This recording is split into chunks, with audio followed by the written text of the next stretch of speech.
Hello guys! I'm here with Ate, Crystal, Jill, Kate, Casey, Pearl, Sunday. Fritz. Question lang po, kamusta po yung experience nyo this year's fun run with your pets? Masaya naman, happy.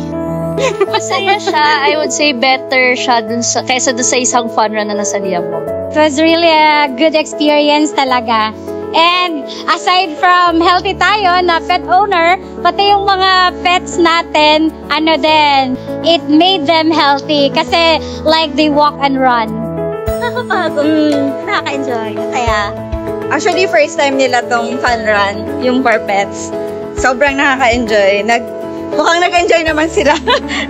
Super fun from the beginning. So, it's very smooth. Actually, humabol lang kami dito eh. Close na yung registration nyo, but then we saw the post of one of your merchants. So, nag-PM kami sa page nyo to ask if we can still register kasi we want to help your cause.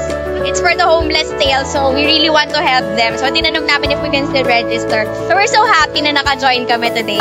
With this fun run po, na-dedicated po sa mga dogs, lalo po sa mga stray dogs. Ano po yung masasabi nyo?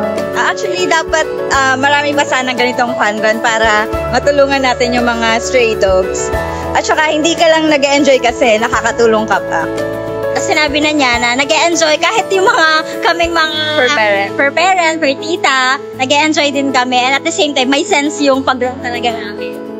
Para sa akin, this is a good move and maganda siya ulitin. Really happy na there are organizations for universities na gumagawa naman ganitong fun runs for a good cause talaga.